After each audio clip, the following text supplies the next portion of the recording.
Good afternoon. It's my pleasure to be here at the Design India show and address all of you.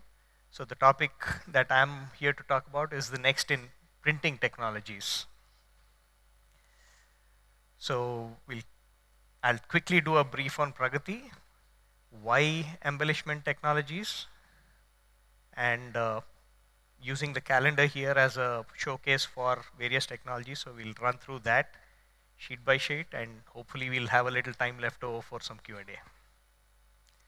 So about us, we are a 60-year-old company that deals with packaging and printing solutions, and we would we pride ourselves in trying to get something that is effective and delightful to the customer rather than just functional.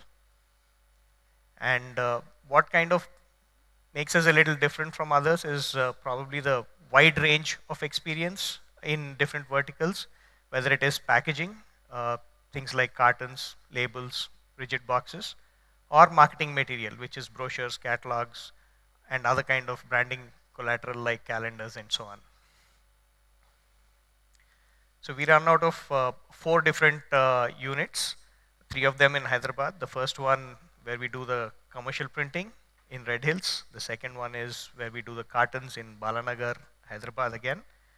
The third unit where we do rigid boxes in Hyderabad, and we also have a setup in the NCR region in Noida, where again we do rigid boxes mainly for the electronics industry. So why embellishment? Why use technologies for embellishment? So the first one is the obvious answer, right?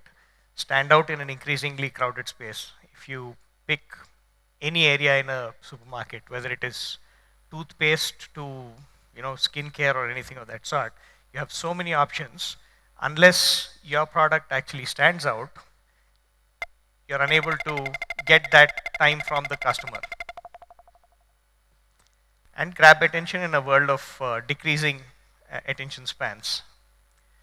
Now, other reasons that you could use it are as an overt authentication feature, something that looks good but is also very difficult to for others to replicate, can be used as a authentication feature where the end user sees it and knows that this product is the original product.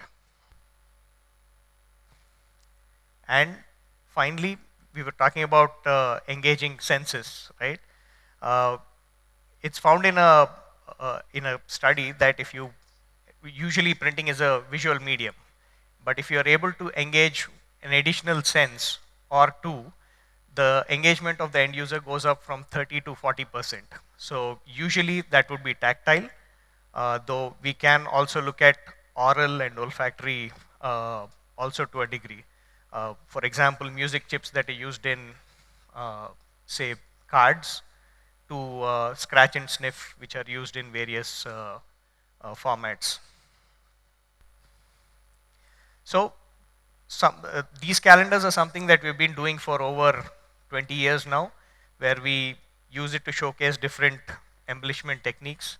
So this year's calendar is called Sensei, which is using AI to generate different feelings, masks which showcase different feelings. This was meant to be an exploration on what can be achieved with the current state of generative AI tools.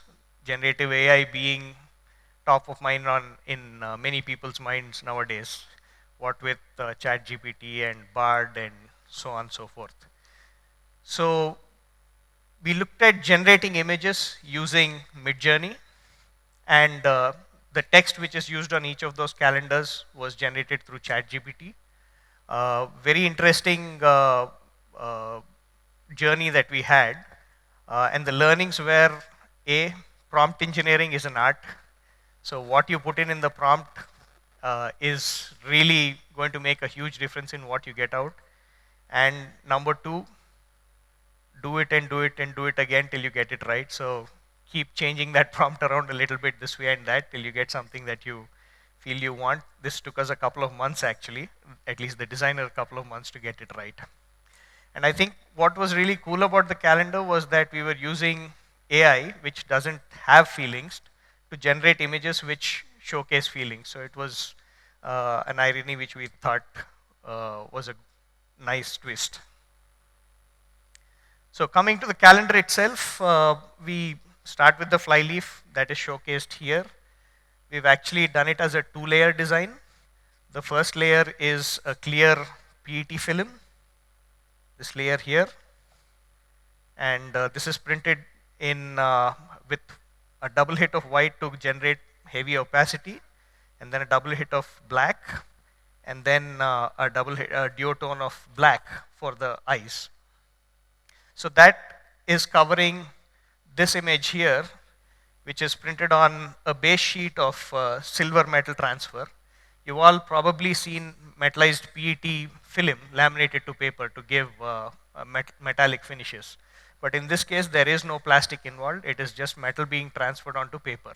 So obviously, it's much more eco-friendly. It can be recycled straight. It's not a composite material. We've printed it with 2 hits of white to give it a heavy sense of opaque white there, while leaving the metallicity in the backgrounds, and then overprinted the image itself. I think if you come in, we have a break right after this. I think seeing it is kind of going to give you a lot more idea of what it is all about.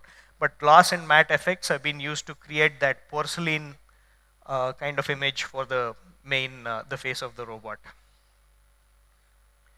Moving onwards, I don't know if they're all in particular order or not, but the first one is happiness. So in this particular one, there is a very overtly metallic effect which is used on many of the areas, but also a subtle metallic effect which is used just around the eyebrows and the cheeks. So how we've achieved that is to get a metallic silver gravure halftone in the background, which is basically not a immediate jump from white to silver, but a smooth transition to silver. And we've used gravure so that you get a much more metallic look. And then we have printed on top of it. So those metallic blues and the metallic golds are all achieved. And then a satin coat on the back to make just the face stand out a lot more, followed by the more flamboyant gold, which is the cold foil, which is applied with screen to give it a little raised effect. So if you actually touch it, you can feel that it's got a tactile effect. The second sheet is surprise. This is, the printing itself is straight CMYK, but what really makes it different is the different UV varnishes that we applied. So there's a texture, there's a gloss, and there is a matte. So you will see some textures on the darker wood in the picture. You will see gloss in those glossy orange areas, and you'll see matte on the wood. So all these different effects combined together give it a 3D look. And then of course there's an embossing of all the details, the continuous details throughout the mask. The third one, which is sadness, again printed in CMYK, but what really stands out there is the soft touch varnish which is applied throughout the sheet. So if you touch the sheet, it feels like velvet. So this is again an example of the tactile feel, making people connect with the product in using more than one sense. There is a visible spot UV on the headgear, the red headgear and the flowers. But what is not so visible but only felt when touched is the micro embossing on the leather cap on the head and on the forehead ornament. So only when you touch it, you can feel that there is something there. So we try to create things where people now know that when we get a calendar, you can't just see it, you got to kind of see if there's something else in there. The next one is anger. You'll notice that it's printed in CMYK, but you'll notice that the image itself has a lot of texture in the surface of the red surface, for example, the nose or the cheeks. And that fine texture has been micro embossed into the paper. So when you touch it, it's almost like an eggshell. And on top of which, regular embossing also has been done for all the heavier details. The next is disgust. I have to say, when I saw this picture, I was like, why is anyone going to put this up on their wall, right? But if you read the text which comes with it, it actually says that every feeling is very important. It's not just happiness, but happiness is defined by sadness, knowing sadness. Similarly, disgust. And this is something that, you know, when someone's doing something wrong, their conscience automatically kicks off that disgust feeling. So the way that it's written, I think, is really nice. If you have the time, do look through it. So again, this was printed in extended gamut. I don't think the picture here does it 100% justice. The turquoise colors around the eyes and the oranges throughout the mask have been rendered using additional colors, which are not achievable in CMYK.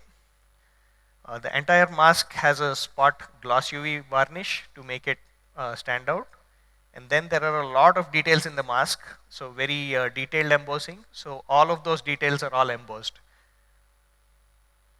And then the last one, which is fear. So this has inline gloss and matte UVs applied throughout the mask.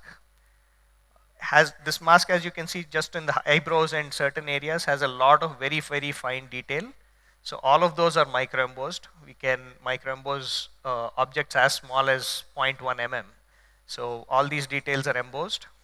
And then the bigger areas are overall embossed to give that contrast and contextual detail to the whole picture. I hope I've run through it in the 15 minutes that I set myself. We have 14 minutes. So we have some time if you have any questions that you would like to ask, if that's okay.